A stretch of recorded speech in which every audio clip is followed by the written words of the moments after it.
ஒரு ஸ்டாக்கோட விலை கரெக்டா இல்லையான்னு 2 நிமிஷத்துல கண்டுபிடிக்க ஒரு வழி இருக்குன்னு சொன்னா நம்புவீங்களா? அதுவும் சாதாரண வழி இல்ல, பீட்டர் லிஞ்ச் மாதிரி ஒரு லெஜெண்டரி இன்வெஸ்டர் பயன்படுத்தின ஒரு சீக்ரெட்.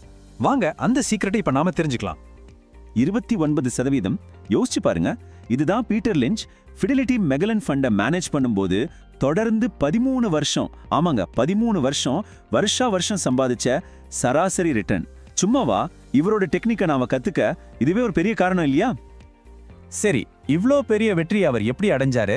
மத்தவங்க கண்ணுல படுறதுக்கு முன்னாடியே அந்த அண்டர் வேல்யூட் ஸ்டாக்ஸை எப்படி கரெக்டா கண்டுபிடிச்சாரு? அதுக்கு பின்னாடி ஒரு ரகசியம் இருக்கு. வாங்க அந்த ரகசியத்துக்குள்ள நாம இப்போ போகலாம். முதலீட்டுல ஒரு ஸ்டாக்கை மதிப்பிட நம்ம எல்லாருமே பொதுவா ஒரு ரேஷியோவை யூஸ் பண்ணுவோம். அது ஒரு நல்ல ஸ்டார்டிங் பாயிண்ட் தான். ஆனா அதுல ஒரு பெரிய பிரச்சனை இருக்கு.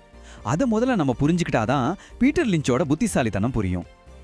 அதுதான் இந்த விலை சம்பாத்திய விகிதம், அதாவது PE ரேஷியோ.